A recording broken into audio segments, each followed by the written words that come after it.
Hello there. So I'm jamming in our trusty E minor key. So join me. You can play the E minor pentatonic or the E minor scale if you know that one. It's a lot of fun.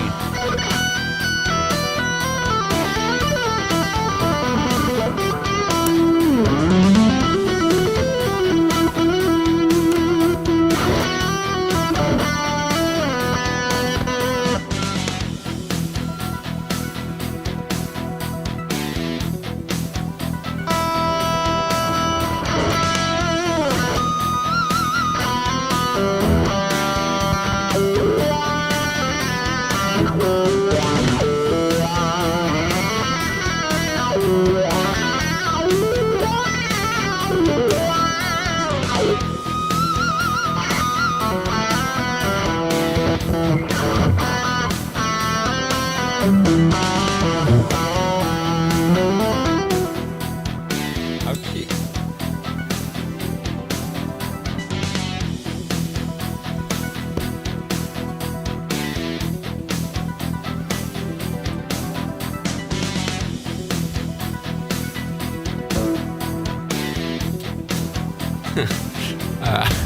My sound just died. No problem.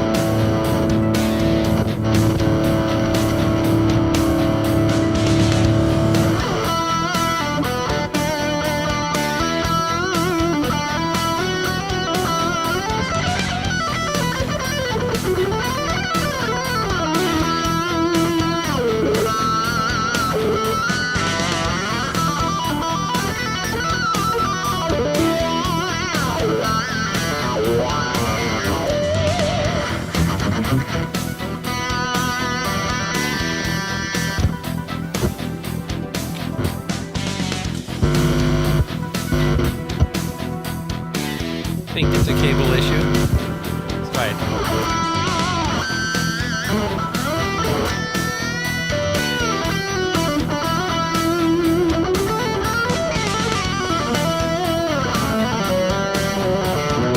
Matteo, I like him a lot. Yeah, if you're speaking about just technically, if he's the greatest of all times, I don't know.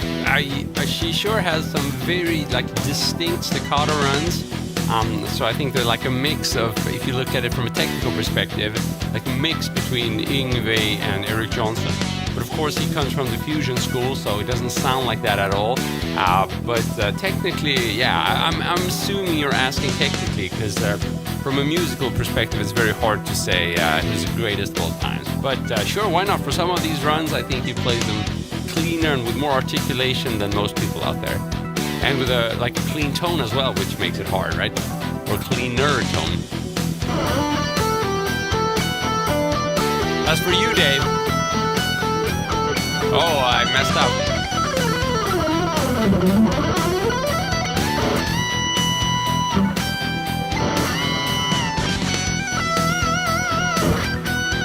Yeah, we got my man Brandt here. What's up?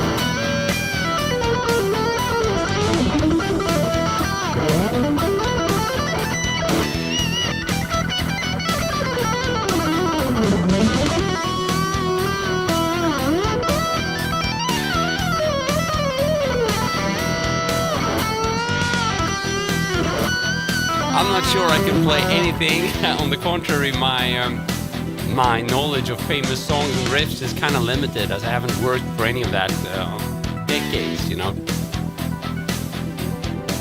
Altered scale arpeggio.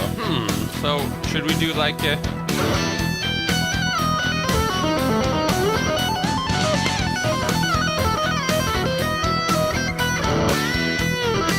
So That was an arpeggio based from the diminished scale, which can be used as an altered scale over like dominant 5 chords, if that's what you were asking about. Dave just subscribed. You are brilliant. Thanks so much, man. Bloody, what's up, my man?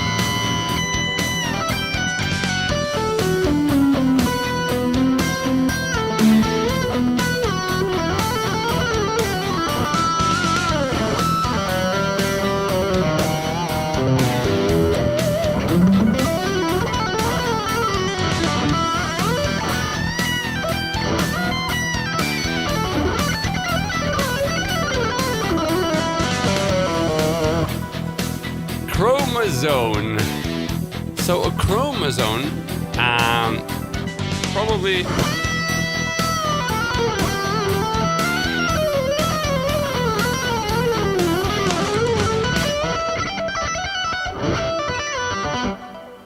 Okay, Austin Trek says, hello from Russia, and you're waving the Russian flag. Since you're doing that, I'm going to actively say that what you're doing in Europe with your war of aggression, just totally distance myself from that. It's just a complete violation of international laws, and you're a big terrorist nation. So if you want to wave your Russian flag, maybe also say that you're not supporting the war, because otherwise we're just gonna support. Yeah, you're a Putin lover here, and we don't support that in Europe. We support democracy, not dictatorship. So bye-bye if you support your war, basically. Okay. Well, you should apologize to the Ukrainian people and stop immediately. That's what you should do. From the UK. Awesome. Chromosome. No, not chromosome. Chromatics.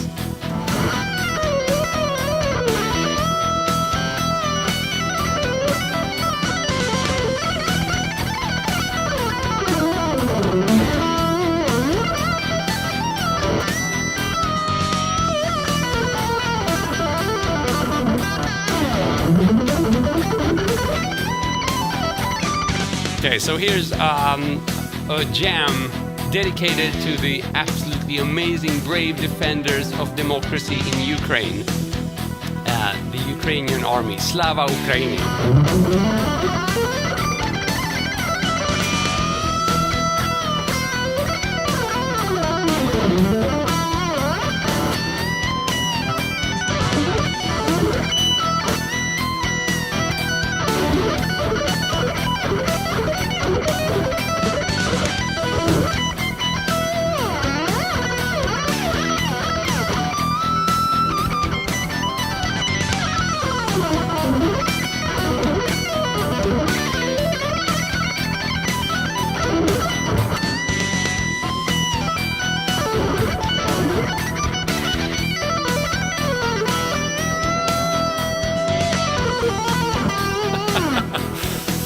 Cool, I'm from Stockholm, Sweden. Toxic Angel, thank you so much, man. Thank you, Vinit. Massimiliano, what's up?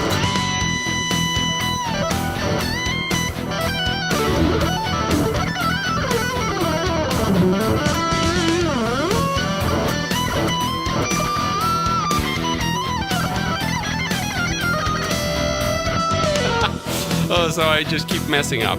Rishabh, good to see you again. I'm doing fine. How about you, man? So, you see me shredding a lot here. What matters is, of course, how you land, rather than what you play when you play fast. And speaking of Matthias Mancuso, I read some, or I got a video in my feed from him saying exactly that. It doesn't really matter what's in between, it's where you land. And that's so true, because it can actually sound kind of cool if you play bad notes in your run, right?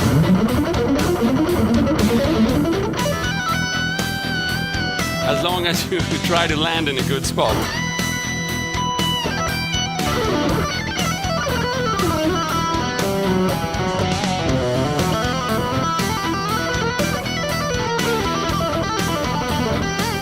Okay, so the backing track is from the GNC site, and you have, actually the shorter version is free here, so if you want to check it out.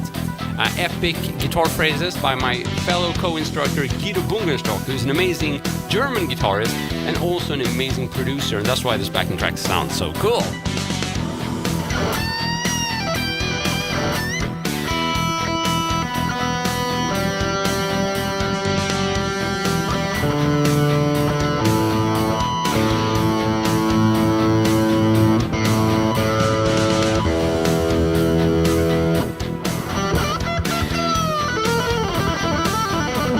Yeah, it has a Dream Theater vibe. It's kind of progressive, right?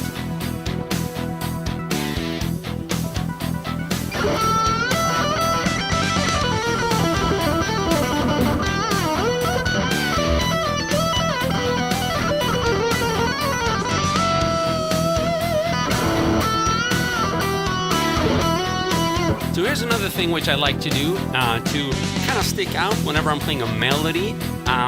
And instead of just playing your melody like that, I like to add these rays. That. So it's just noise. If you do it like this, I'm lightly touching the strings, sweeping upwards, sweeping downwards. Just noise. But if you do that right before you hit a noise, you hit a note, then it's very musical noise. So let's try that.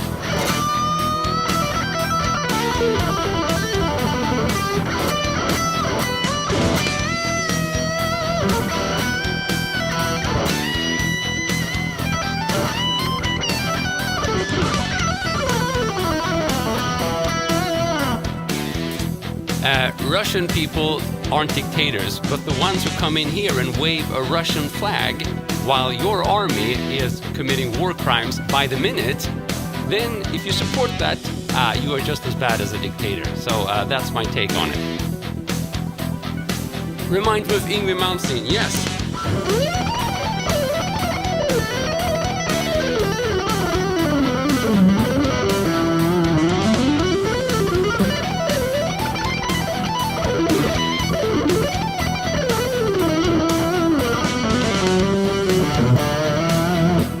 So that's just classic Yngwie stuff, right? It'd be even more Yngwie if we played with the harmonic minor scale. So let's do it.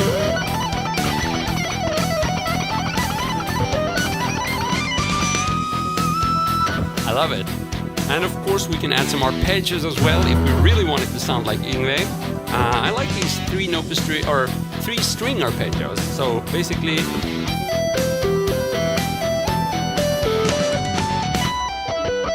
so let's try that.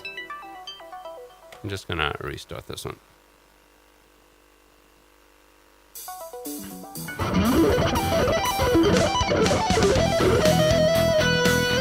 Especially if you combine those with some like faster picking runs. Let's see how that works.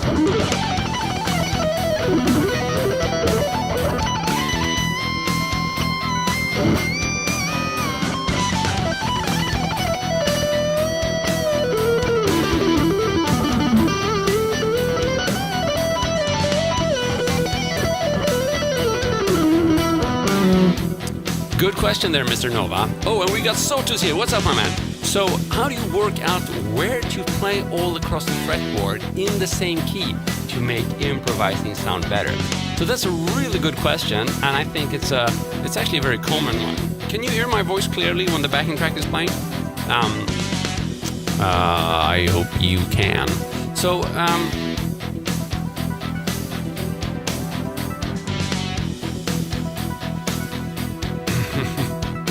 so the way we're going to do this is speak a little bit about scales, right? So a lot of people think, well, to play all over the fretboard, I'm going to search for a scale diagram that shows me all the notes in E minor, let's say. So if I can play all the notes in E minor, thank you, Vladi, for confirming. I'm going to learn all the dots on the fretboard, and that's good thinking, right? We play all the dots. And then we move to the next position, we play all the dots. We move to the next position. And theoretically, I should be able to play all over the fretboard, right? I'm playing all over the fretboard. But the problem is, just by learning those dots, you very rarely learn to play all over the fretboard. In fact, I would be 100% confident that Nobody learns to play like that by memorizing the boxes on the fretboard. Why is that? Well, it turns out that learning where those dots are just a very, very small part of the equation. The bigger part is practicing something within those boxes. And in order to do that, you're going to have to learn licks, scales, patterns, and phrases. I'm just trying to see if I'm focused.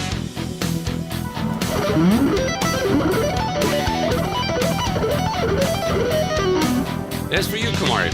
So, in order to actually learn to play all of the fretboard, what we need to do is to play like a short pattern that repeats all of the fretboard.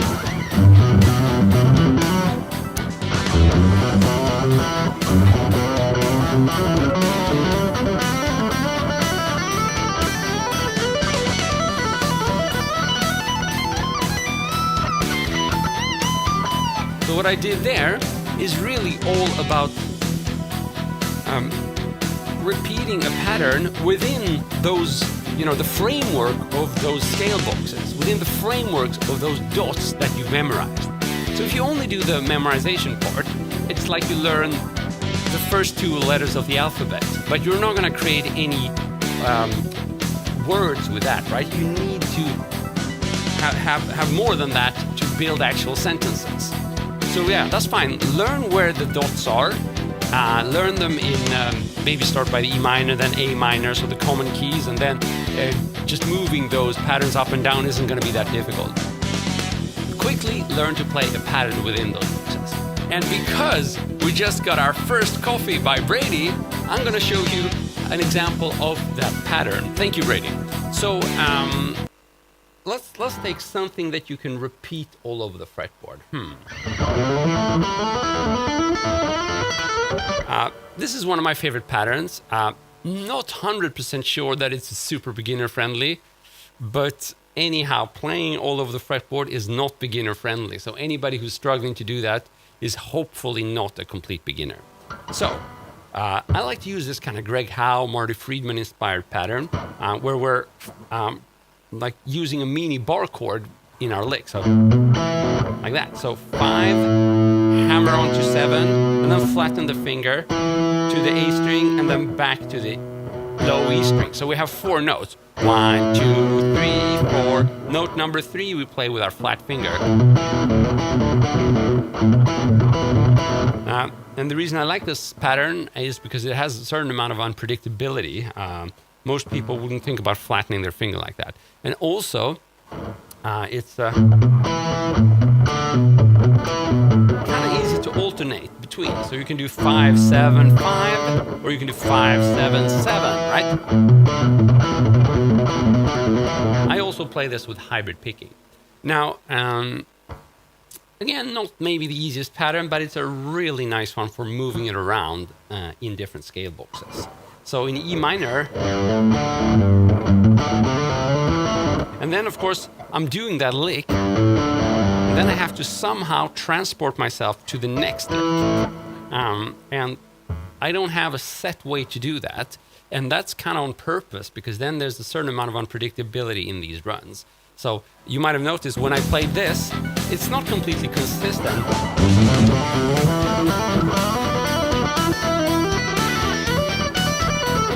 It doesn't really sound like your, or whatever, very like repetitive run, and I like that. But it makes it maybe a little bit harder to grasp. But since you're here watching me and not someone else, that's what I like to do, so I'm showing you that.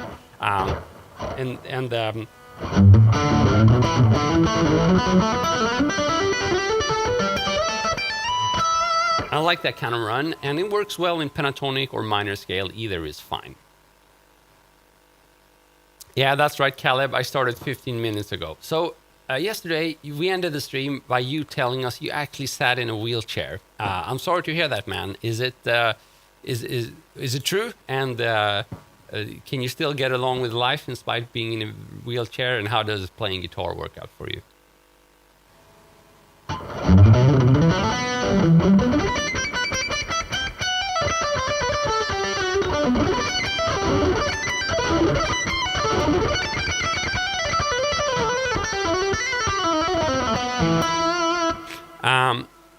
question there. So you started on the third of the scale.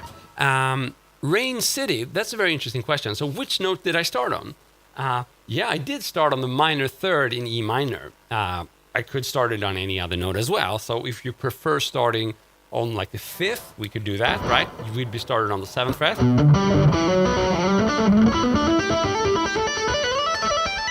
So when you're improvising, you obviously don't want to have like a fixed way of doing something. But I do understand where the question comes from, because you're thinking, well, if I practice this, maybe I should hear the root note in my scale. And that's very important, especially if you don't have a backing track.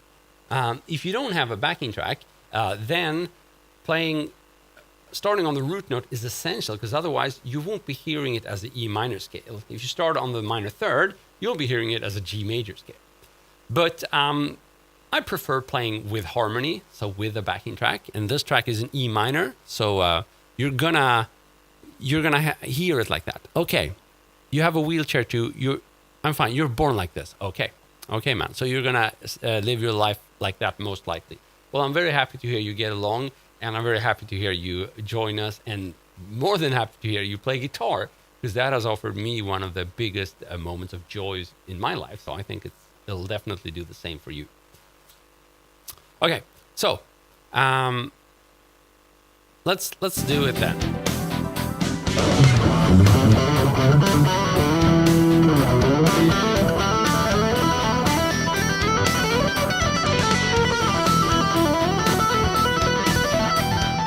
Okay, but I'm not really giving you the entire truth here. I'm just showing you a little bit of a pattern. It's like, yeah, then I go up the neck.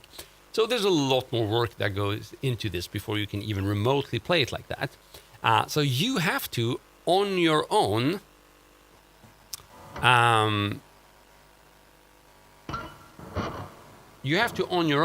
figure out variations of this pattern and move things around. And for that purpose, you need to play much slower. You can still play over a backing track, but maybe something like this will be more suitable.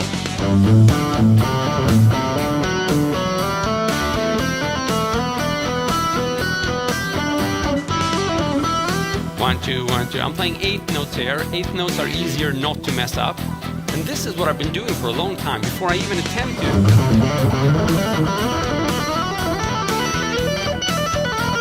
Right? I'm doing.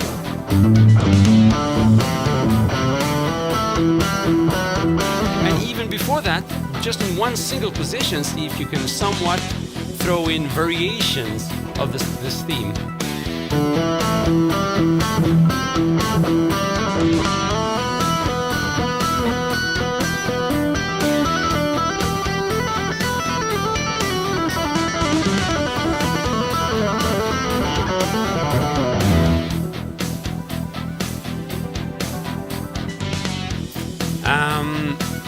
So the Wolfgang I'm playing is EVH Wolfgang Standard. I think this is probably Indonesian made.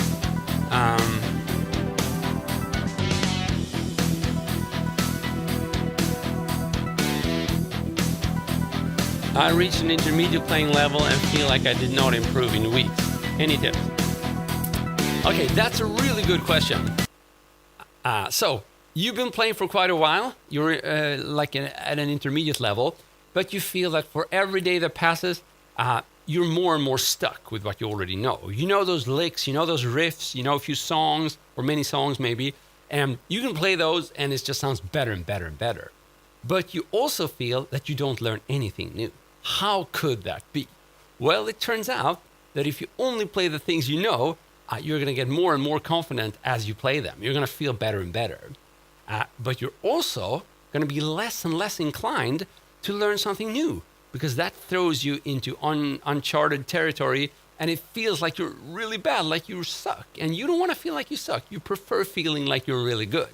So what's going to happen is you play more and more of the things you know and less new things. And yes, you're going to get stuck, for sure. So that's just a long answer to say what you got to do is really force yourself to practice some new stuff. You have to remember that even as you get intermediate and even advanced, you're still a beginner at the things you do not master. The same is true for me.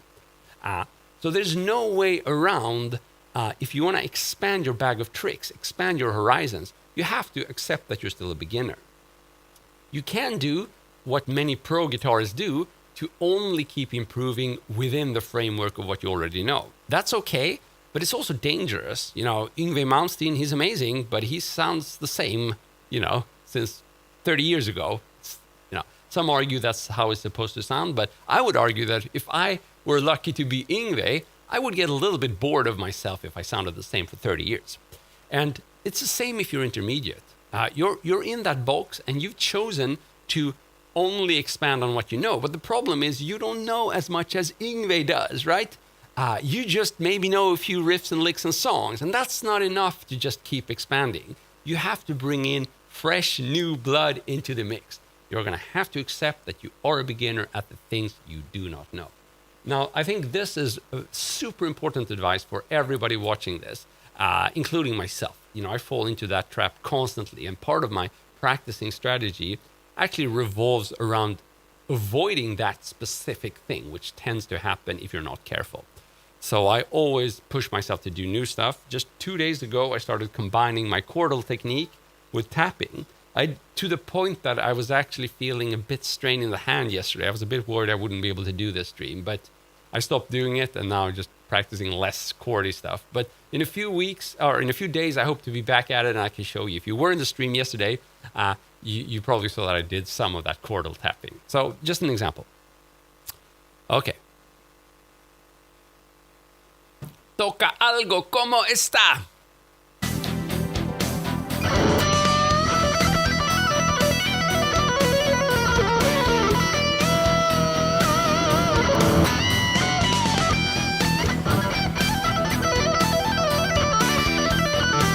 I hope no one's bullying you, Caleb.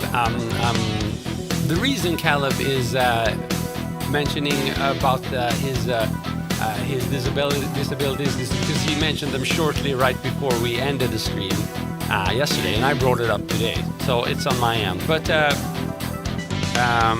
Caleb, I did address it, so you can watch the replay and see what I said about it. I've been trying to pinch harmonic for many weeks. Any suggestions?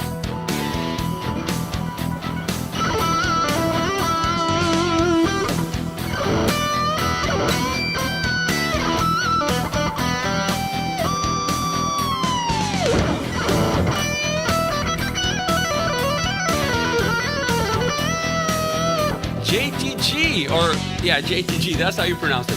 Very happy to hear you like my tone. You're hearing my Wolfgang EV8 standard into a couple of pedals, a compressor, and a distortion, full tone OCD.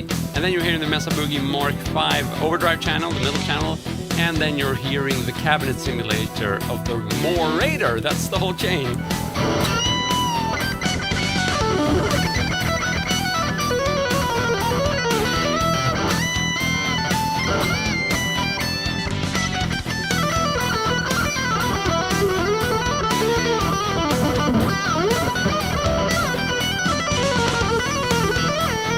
So the hardest song I ever played, I probably don't remember it if it was that hard. I haven't played songs for decades, right? So the hardest things I try to do are improvise. So sometimes when I pull off a really nice improvisation, I guess that's the hardest thing.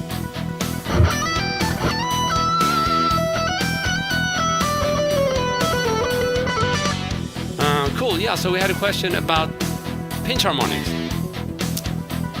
So, pinch harmonic. Here's your string. Normally you pick the string like this, right? With a pinch harmonic, you have to hold the pick closer to the thumb so just a little bit sticks out. And then what you're gonna do is pick that string and immediately touch it with a thumb. That's how you do it, okay? Here's your string, here's a pick, and as I pick, I pretty much touch it with the thumb. Once you got that down, you can try it on the 7th fret. And see where it is. Move it around. And once you've found an harmonic, just sitting there staring in front of you is not enough. You have to give it a good shake, otherwise no one's going to hear you're playing a harmonic. So, there's an harmonic, but it doesn't sound cool, right? It sounds horrible. However, if I do this, it starts to sound cool. So all those things need to come together before we can even hear that you're playing an harmonic. Most likely you've managed to find an harmonic at some point, but you didn't give it a good shake. And so, you got to do something with it. You don't necessarily need a lot of distortion. You can do them without any distortion. If I could disable the gate here, I would be able to show you. Expander gate. But if I do that, I think I'm going to mess up the setting. Okay, you should be hearing it now. Hopefully you can hear this.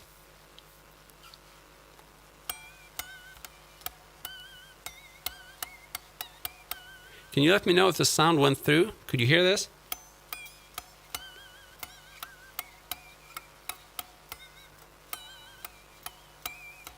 Could you hear I was doing harmonics there? I don't know how much the microphone caught of that because I wasn't playing amplified. So that's without any amplification. You still should be able to get them. Of course, with distortion and with amplification, you're going to hear them much clearer. But you can definitely practice them without an amp. I would advise you try that because it's a way to really make sure you're catching a good harmonic. SCP, God bless my friends. Thank you. You can hear it slightly. Awesome.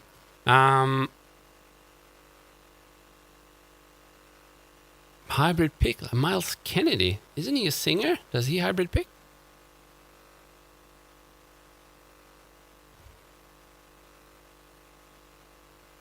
Should we try to find another track here? Epic Phrases 2.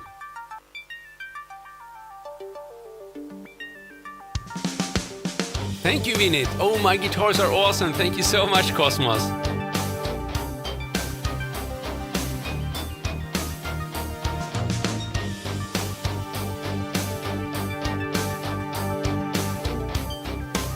So Rain City, when playing over 12-bar blues, I wouldn't follow the chord progressions. You can do it, but I think it's more fun to just experiment. You can pretty much add any random notes. Maybe that's what we should try. Let's do blues, some blues tracks here. Texas blues. Actually here, this is a Wolfgang EVH standard. So we're in A now, and as I said, I typically don't follow the chord progression.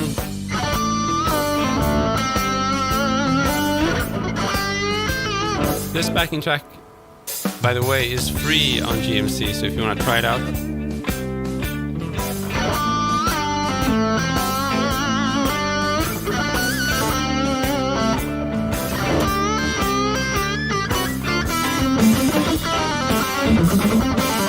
Of course, my sound is not very bluesy at all.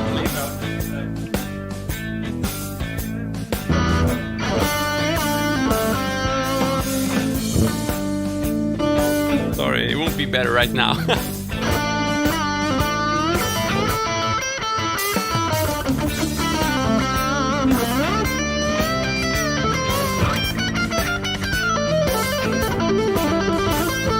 I think, I'm adding basically all chromatic notes here. And I think it works. It's all a matter of landing on one of the pentatonic licks.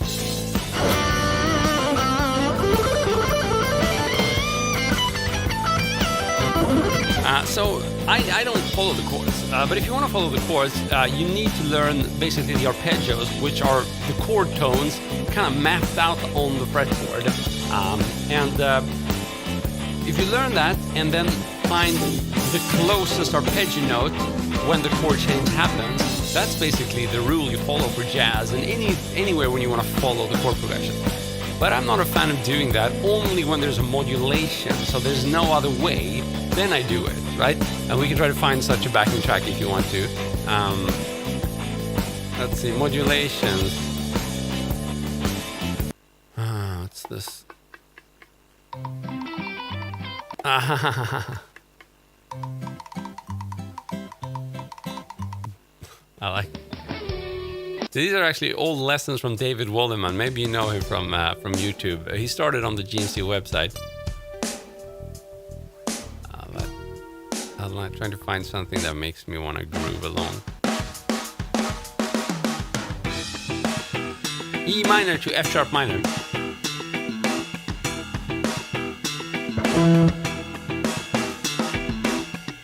No, still E minor, okay. Trying to figure out when the change happens. I have around 15 guitars, by the way. Oh, F.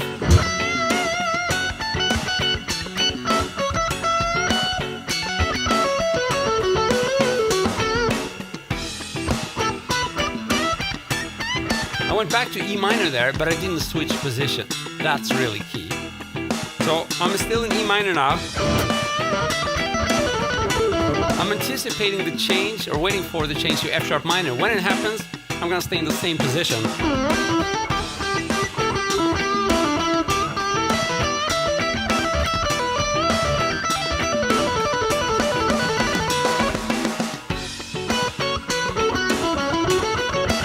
So I changed to F sharp minor. Instead of moving up to the second fret where you have the first position, I stayed in my position here and I play the fifth position of the pentatonic scale. That's the key, and it doesn't matter if you're playing a scale, a mode, or following the chords via arpeggios. You want to stay in the same position. That's how you practice it. Then, of course, when you're jamming and you want to make some crazy position skip, that's fine. But if you're bound to constantly move to a different position whenever the chord change is happening, there's no way you can come up with a consistent melody. And that's kind of the trick. Brady, so the reason I say around 15, because some of the guitars are not really playable. I would say 10 guitars that I play, or maybe 10 or 12 guitars that I play regularly. Just in here, I have 2 nylon strings that I haven't changed strings for like a year or so, and they have broken strings. So, you know, I'm not sure they count as whole guitars. Nick, shout out. How you doing, Nick? So let's do some more of this fusion style backing. So E minor to F sharp minor. First position in E minor, right? That's fine and easy. That's the one everybody knows. But I'm not going to go up here in F sharp minor. I'm not going to move up to F sharp minor, second position. Instead, I'm going to stay and play the fifth position.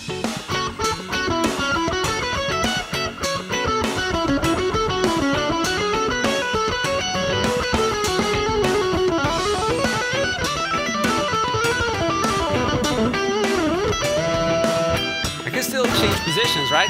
But I want to be the one who decides when changing position. I don't want it to be the modulation or the chords that just dictate when I change position.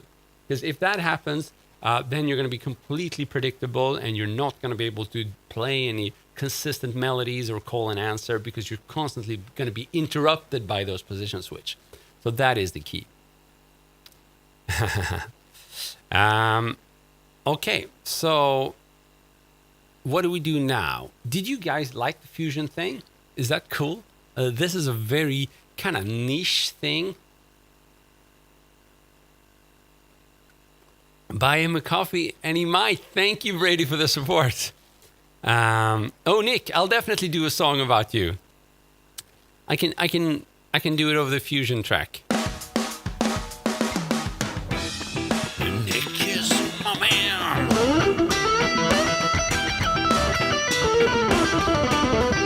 Here's a song about him. Of course, Brady is the one who got me coffee, so he should get the song, right? I changed my mind. Brady's the man. I think I need to warm up. Oh yeah, Brady is the man. He got me coffee. Yeah. So it turned out it was hard to come up with a song, Brady. But if you really want a song, we'll find another track. Okay, so let's see here. Should we find some other track? Maybe we were just doing.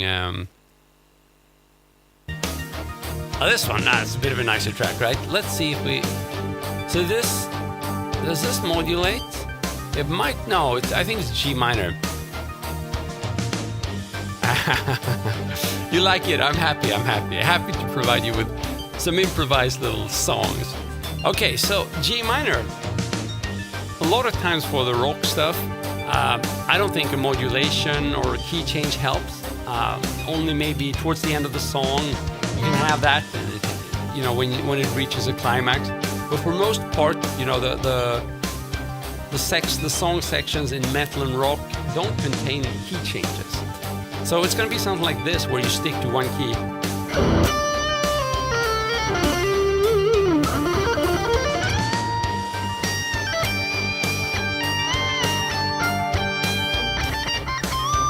Oh, I don't have any distortion. Or I didn't have a distortion pedal engaged. Let's try it again.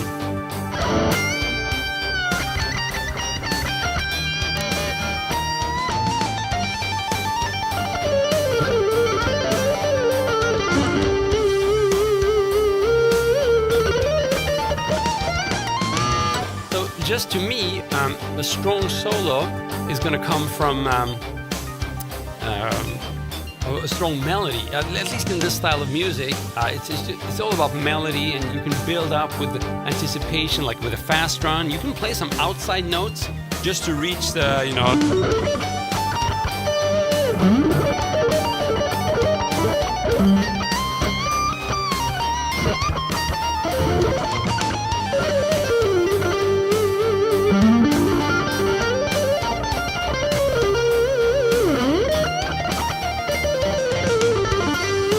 But for some people, building melody needs to be done in close connection with the chords. They don't like the random factor. I think that's for most people. I think I'm more of an exception there. I like, at least when I do these streams, I like being challenged by the randomness. If I were playing in front of an audience, a big audience, and it was an important gig, then maybe I wouldn't rely on that strategy. But for now, I know that if I throw some unpredictability as a spice over the whole thing, that's more likely to generate something interesting than if I plan everything with the chord and the chord notes.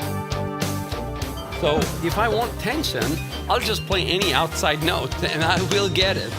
And that can sound really bad, but if you fail in front of an audience, I mean, we do have 120 people here, you are inclined to fix it, right? So that bend was a little bit out of tune, for example. That's why I released it and tried to make it sound like, oh yeah, I meant to bend out of tune. I can add the major third, which is completely wrong here. Let's do that.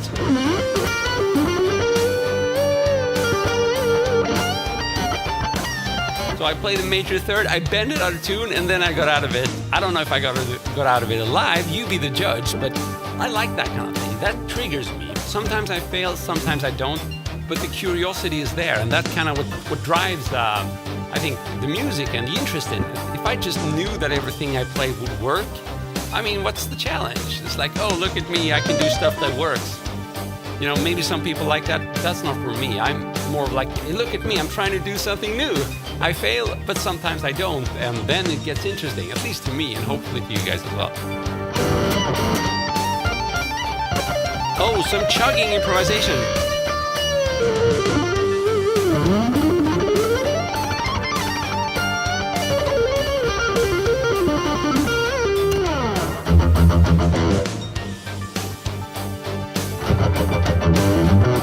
Oh, what's the key? I forgot. G major, minor.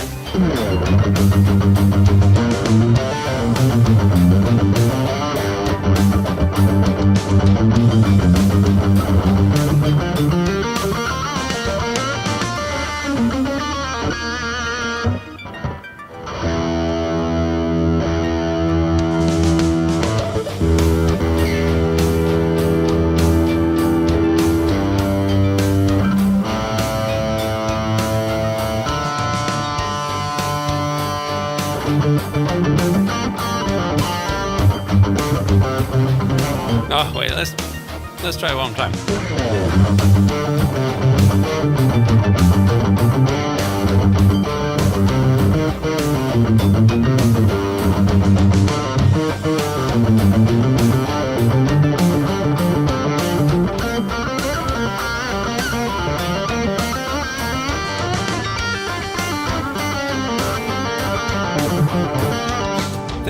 to you, G, for liking it and for requesting it. I mean, that's a good reminder of kind of go back to your lower position here. It's going to require more stretching, but you're also going to have those riffs at your disposal all of a sudden, which you don't have up here, right?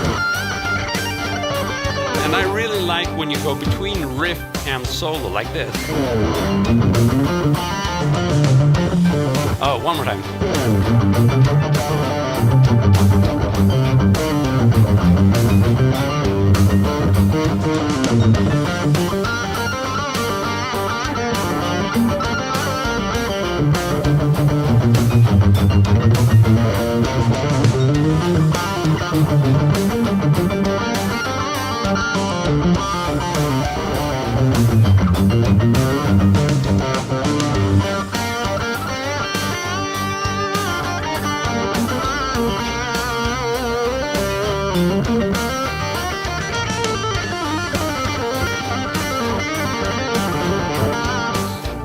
Thanks so much, Brady, for requesting Spotify. I did have my tracks up on Spotify, but I just couldn't motivate the cost for them, so they're all on YouTube now. I have a playlist, I think, or at least the better ones, you're going to find them here on YouTube. I have a Patreon, so if you go to there, you're going to get to download all my tracks ever, but I warn you, maybe you don't want to do it. But otherwise, here on YouTube, you just have a playlist, you can check it out.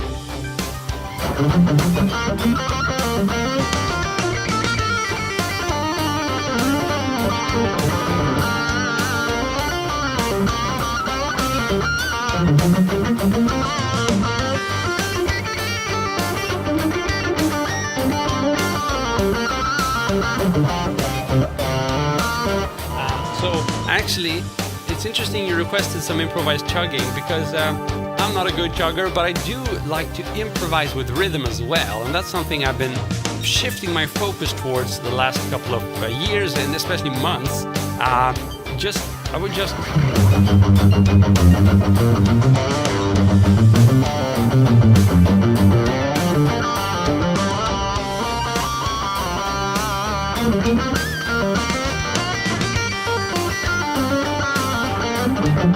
and I messed up a little bit, but it's interesting. This kind of thing really helps you build solid rhythm foundation compared to this, you know. Whatever. So yeah, I do that quite a bit. Crypto, thanks for finding me. And no, I never get tired of people asking me for stuff, but I might not be able to play what you request. That's the only caveat. Do you? Yeah. Yes, Sellout Gamer. This is a very nice burst. I love it. I think it's a veneer. I'm not sure. No, I think it's a real quilt. How can I tell? Maybe you guys know. Tapping. Let's try it.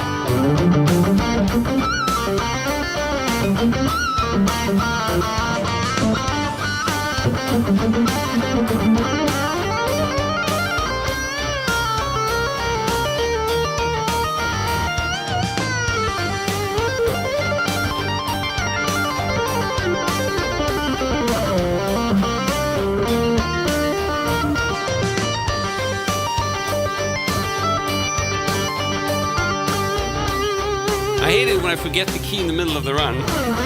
G minor.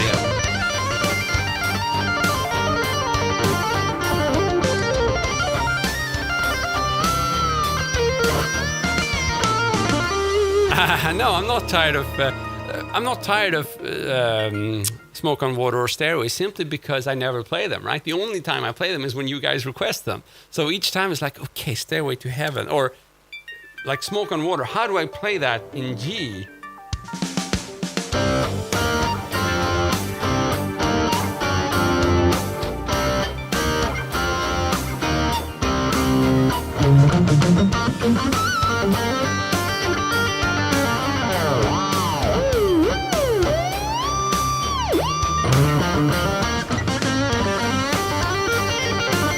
Close enough, user abuser. The tremolo bar is going to be okay because it's not set to floating, and I think that's the way Van Halen set it up, because he didn't want the guitar to go out of tune if he broke a string.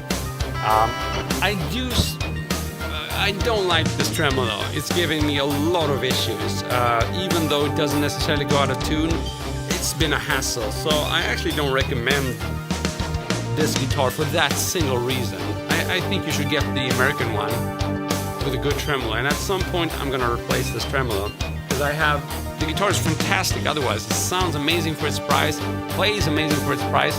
I did have it plecked though, so I don't think all play this well. But the tremolo is not okay. And it never is at this price point. I shouldn't be surprised.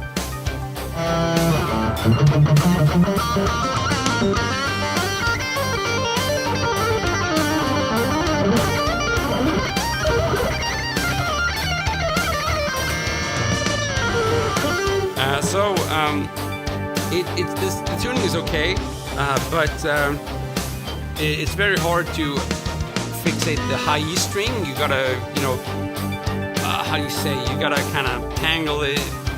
It's just hard to change strings with this one, and it's obvious, the difference between my real Floyd Rose style on my Ibanez is just huge. The tuning pegs, they don't have a big range, so I constantly need to tune the guitar the normal way. It's just a big hassle. So no, don't buy cheap tremolos. That's what I tell everyone. I don't know why I decided to try it. I told people that even before I bought this guitar, don't buy it cheap. I don't know, I guess I read some reviews and people said it was okay, but yeah, I'm not too happy with it. But everything else is amazing with this guitar. So get the American one or get this one if you have an extra go-to tremolo to spare. Yeah, I love LTDs. I have an LTD, really cool, but that has a fixed bridge.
Thank you, Kieran.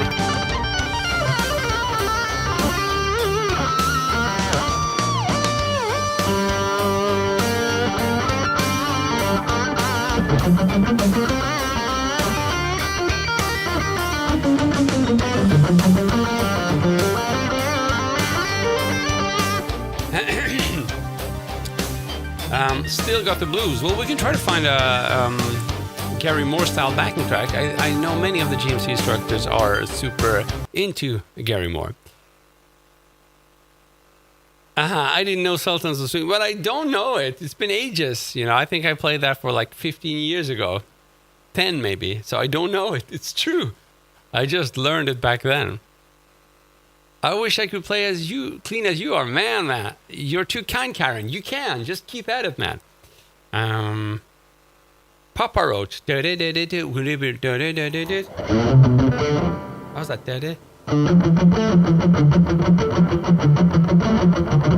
Could it be wrong? Could it be right? Losing my mind.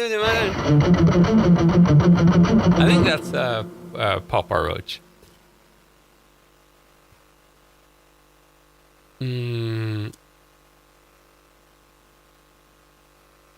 Oh, 7 years, but where did you find it? You found it on YouTube. Someone uploaded it. I recorded that Sultans of Swing. That was my old site, Freelix. That was easily 2005, 50. That's 20 years ago. So, no, not 7 years ago. So give me the link. Where did you find it? Someone must have been sharing it on YouTube, I guess. Chiron, man, you're too kind. So since you're supporting me, feel free to ask me any specifics. You know, maybe you want to play as clean as me. If you give me more specifics, like what is not working for you, I'll try to help you out, man. I really appreciate the support.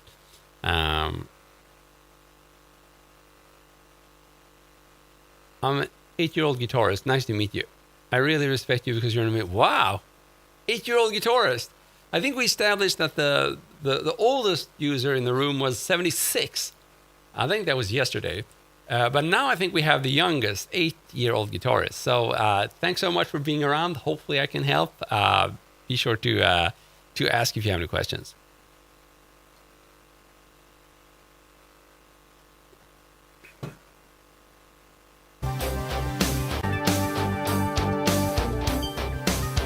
So, G minor, while we wait for Chiron's question. G,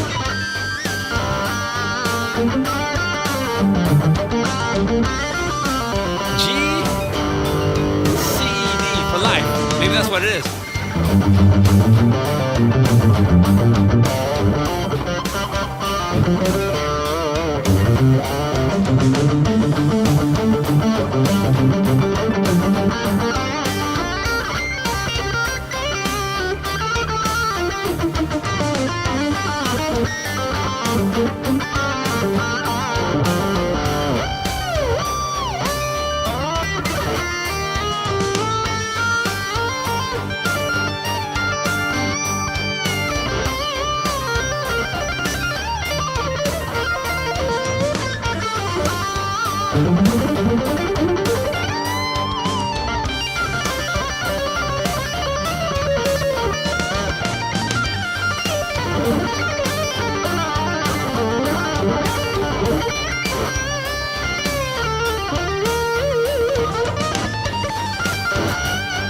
So slide distortion effect, do you mean this? Or do you mean like tapping?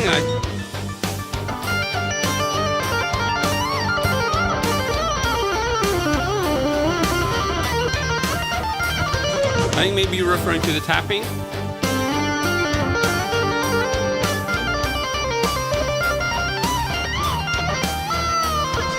Oh, the first one. So this one. So this is something that's not very common. Mattias I.A. Eklund is a Swedish guitarist who's done it a lot. And these are whammy harmonics. And I use a specific technique called whip harmonics to generate the sound by whipping the string like this. So I get natural harmonics without picking through this whip movement. And basically you just whip the string, you don't fret it. The string is not supposed to touch the fret wire. So that allows me to pre-push the bar and then do this whip harmonic.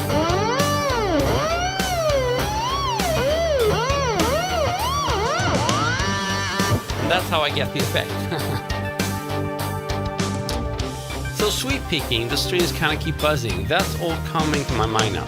So if the strings keep buzzing when sweep picking, and you want more of like a... let's see if I can get some sweep picking going.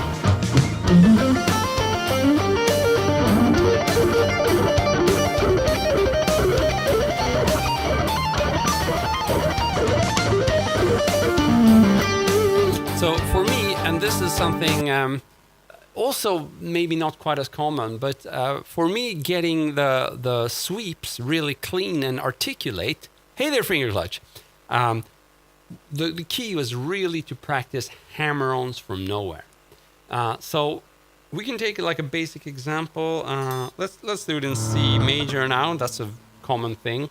We're gonna play the top 3 strings of C major arpeggio. So if you think of your C major chord, you slide it up all the way up here, and you still have your C major shape. So you do 15, 14, 12, 13, 12, 15.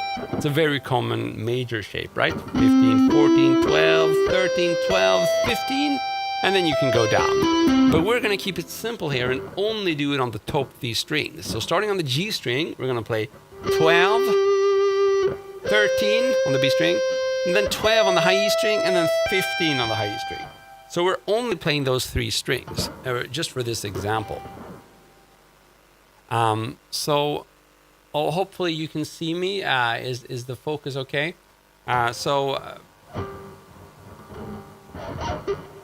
what I do here, I'm just trying to establish the focus. Yeah, I think it's okay.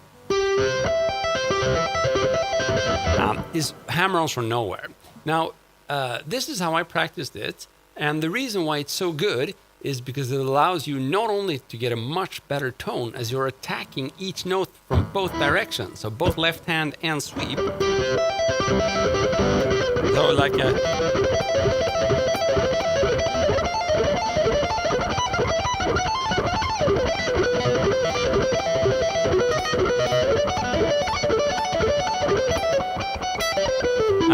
but it's also superior for using these arpeggios when improvising, because if you rely less on the right hand, then you're basically going to be able to do more with the left hand. Now, your initial question, Kieran, was how do I avoid buzz, basically noise coming? So this is just part of the equation. I'm telling you how I learned it. Equally important for noise is going to be your muting technique. So even though I practice with my left hand only, my right hand is still following the string that's being picked or being hammer-oned. So whether you want to follow my advice and first practice this, or just play the traditional way with a pick,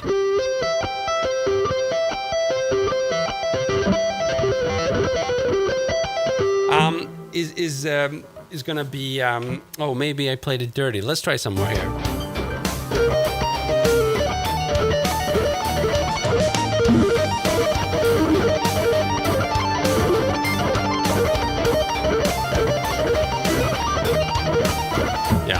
So yeah, always need to warm up a little bit with that. But anyhow, so if you play this traditional way with picking, you want to make sure your right hand is muting the strings that are not being played. And that is insanely hard as you're sweeping. So it has to be done when you're practicing slowly. And the way to go about this is to mute a little bit too much. No, I'm not muting with the right hand thumb. I'm muting with the side of my palm. And that's the kind of muting you should always do when playing anything. When you're playing on the G string, let's say, you want your palm to rest on the lower strings, because otherwise you might get them ringing. So it doesn't really matter if you practice sweep picking or not. You still want to mute the lower strings. Ooh, I think we have some song material in Mattia Gualini. Mattia, if you stay for another 10 minutes and I'm done with this explanation, I'm actually going to sing you a song for you, about you. You don't want to miss on that, do you? So anyhow, what you're going to do is you're going to follow with the side of your hand, with your palm, like that. So it's just the same technique as if you were chugging. Maybe you played a metal riff, you've done this. Whatever. Then you palm mute, right? You touch the string with the side of your palm.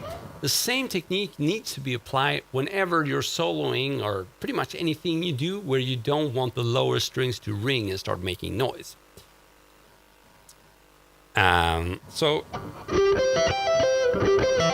So what you're going to do is follow with the palm, but that's hard to know what the palm is doing, right? It's like, am I muting the right place? How do I know? I can't really see what the palm is doing. I'm so focused on my left hand. And the trick here is to mute a little bit too much, okay? So you're going to be muting too much. And then you're going to back it off a little bit. That's how you find the sweet spot. So let's try it. Now this is actually okay. You can play some cool stuff with completely muted arpeggios. But if you back it off just a little bit, you can get them ringing while muting the other notes. And this, I think, is the key concept. I'm going to keep this video up so you can watch the replay. Now, because I haven't seen you play, I have no idea what your level is. I'm just going to mention that when you're sweeping, you need to slightly re-angle the pick, right? So when you're ascending, like that, you're going to angle the pick that way. And when you're descending, you're going to angle the pick the other way. So this is also called downward and upward pick slanting. You're going to do downward pick slanting when you're ascending, so like this direction, and then upward on the other way. You can't really tell because it's more subtle than what I'm doing now. I'm just exaggerating the angle, but that needs to be done as well. If you combine all of these tips and give it some serious practicing with a metronome, you should make improvements. But it takes time. For me, before I got good flow with arpeggios, I think I easily practiced 1 or 2 years with these hammer-ons from nowhere. Pearl Jam riff. Sorry, I don't know any. D minor progressions. Yeah, why not? Maybe we can find a D minor track. Poor Mattia. Is Mattia still around? Mattia, are you here? We don't want to make a song for you if you're not here. Give us a sign of life, Mattia, please. Just one final insult and we can start singing about you. Exactly, Kieran. Muting too much and backing off. That's key. Do that and you will notice progress. You're ignoring my comments. See previous comment. Finger. D minor. No, I'm not ignoring it. I'm just keeping you on the bench. Well, I can play Stairway to Heaven and Master of Puppets. Probably you can figure out my level. Okay. So, if you can play Master of Puppets, then you've probably done the muting part, right? So you know that. So you're comfortable with the exact type of muting I'm speaking about. It's just that this muting is done across more strings, and it's a more controlled style of muting. So I think Mattia is gone. I don't think I want to bash him if he's not here anymore. I mean, after all, these bashings are a way to deal with the trolls. But maybe we have another troll here. Does anybody want to throw an insult at me, please? We need one for singing. I'm waiting. Do we have any trolls? Trolls, where are you? Trolls, trolls, come out of your hiding place.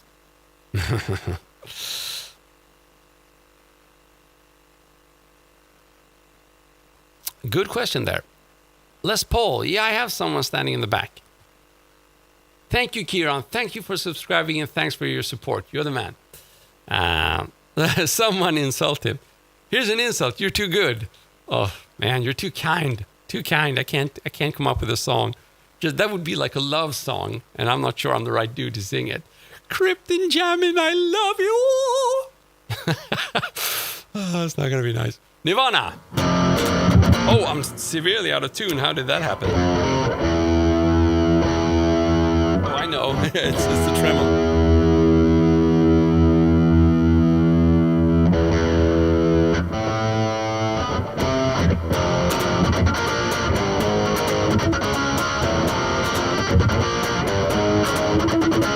I don't know.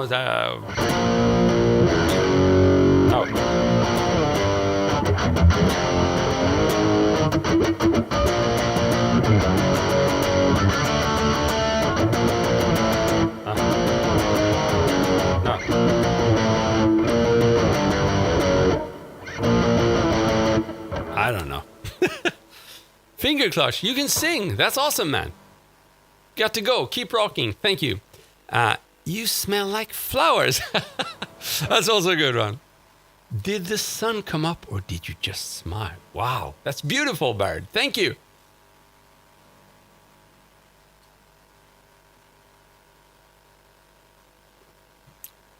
Your AKGs don't match your guitar. That's so tacky. Oh, they don't match my guitar. Yeah, now I feel insulted.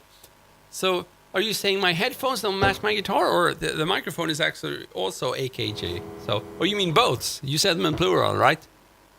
Yeah, you said them in plural. I guess we should be happy we don't get any insults. I'm sure they're gonna come. I just have top chat here. Maybe live chat is gonna give me more insults. Oh, this is Guido you're hearing. He's awesome.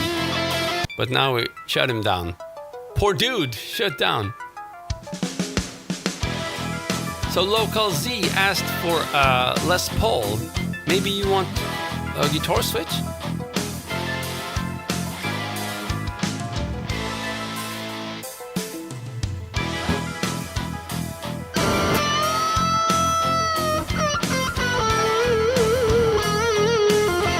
This is cool. This is going to be using Phrygian dominant. Finger Clutch just sent me a gift. You're gonna make me sing. So Finger Clutch, what do you want me to sing about? I'm inspired now, got a gift. Damn it. In harmonic minor or Phrygian dominant. Let's see if we can figure out the key here and then I'll sing for you, Finger Clutch.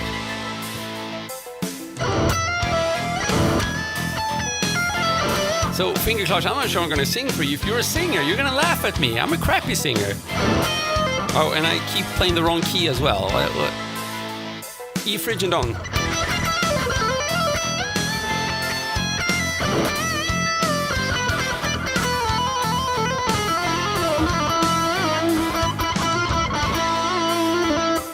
User abuser, I am Swedish. Jag pratar mycket svenska, user abuser. Hur är läget? Eklund är en stor favorit. Är du också svensk?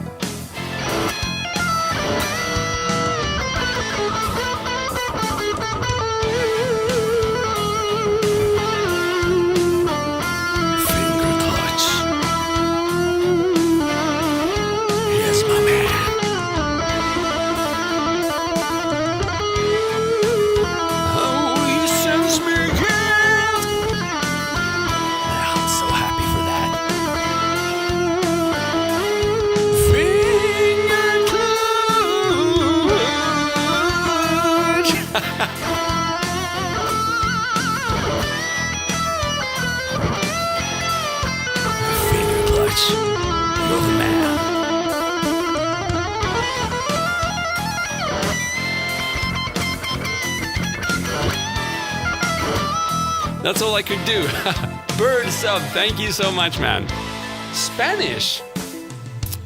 Yo no hablo español. Yo soy de Suecia, Barcelona. That's all I can do, sorry.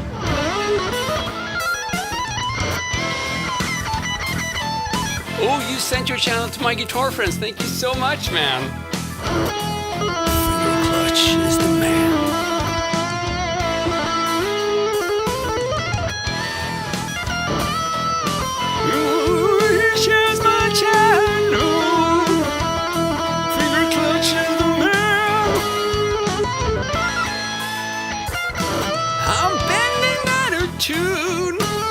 Sing out of tune. Oh man, I should stop. Just do that. Yeah, I shouldn't sing out of tune. Let's talk instead.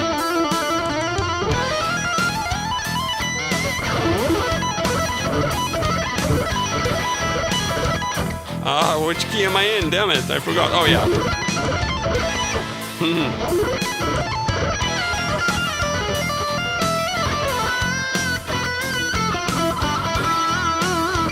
I don't know what to sing about Latinas, Bird. Sorry. I have no ideas. I don't know any Latinas. I don't know any Latinas.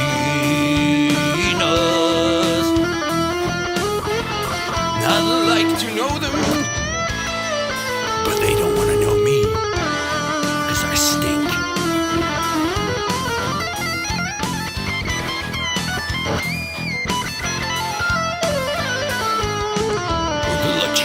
They shy away from me. I was told I'd get many chicks if I learned to shred. But it doesn't work. Latinas shy away.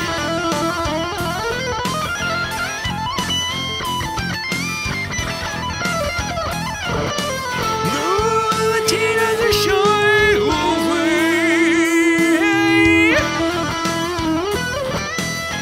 Latinas don't like me.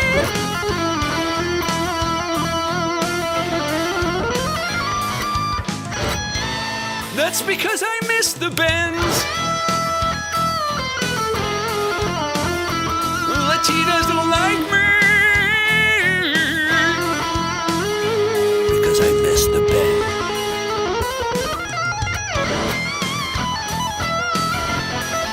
Oh, the EVH neck is not chunky. It's super smooth. Yeah.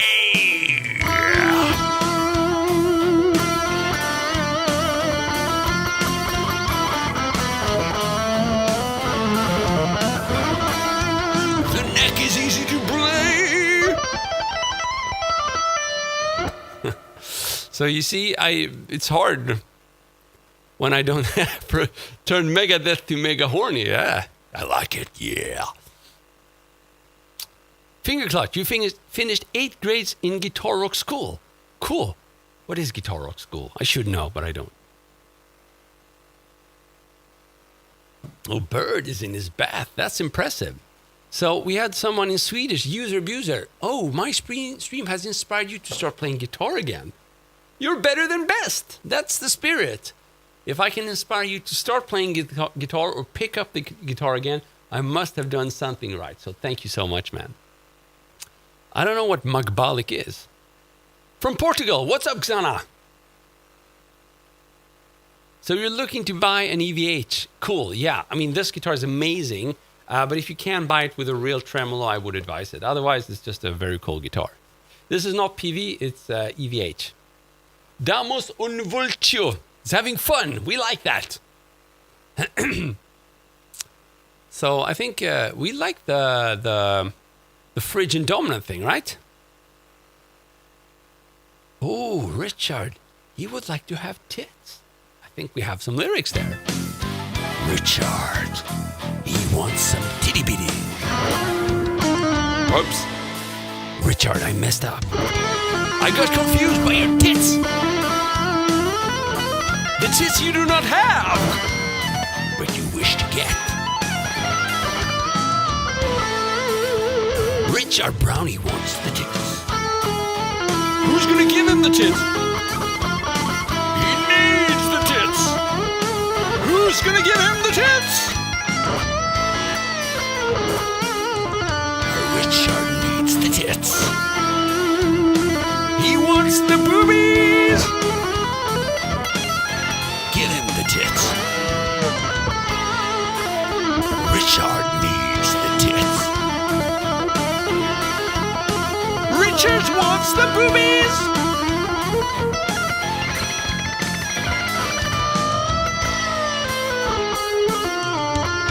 Richard needs the titty bitties. With titty bitties, he's gonna get the chicks. Maybe. Or he can learn to shred. That'll give you some boobies. Some titty witties. Give him the tits. So that's when we get a good random statements that inspires you to do lyrics. Good. Thank you, Richard, for providing some inspiration here.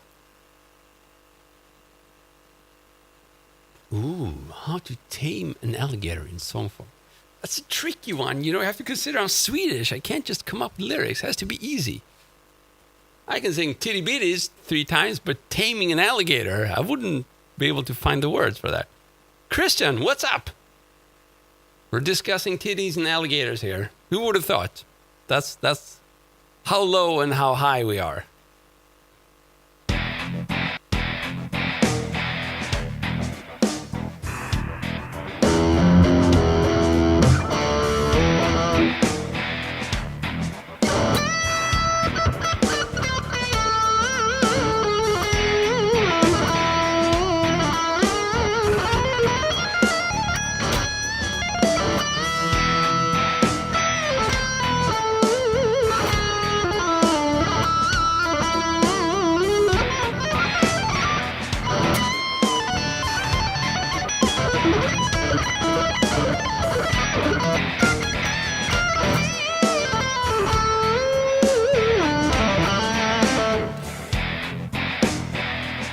Bigfoot. I don't know him either. Sorry, Matt. It has to be more provocative, I think. You have to consider I'm not a confident singer at all, so I cannot. You know, a singer would be able to sing a few notes for you, but I couldn't do that. It would sound bad. But sometimes when I feel the need to convey a message, all of a sudden the notes come. But other than that, I'm not really in control. Then that's a bit of an issue as well, because you know, back in the day when I used to do more songs where I was singing, I would get contacted by people like, yeah, can you sing for me? It's like, I could try. And it's like, and I recorded something and they were like, no, I want you to sing differently. It's like, You think I have control? That's what I could do over your track. I can't do it differently.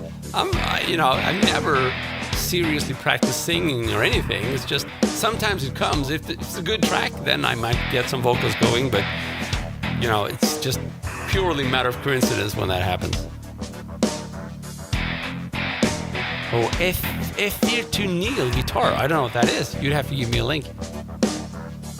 Can you explain slower and faster legato patterns? Cool questions there. You know what, guys? I've been going for 20 minutes, or 1 hour and 20 minutes.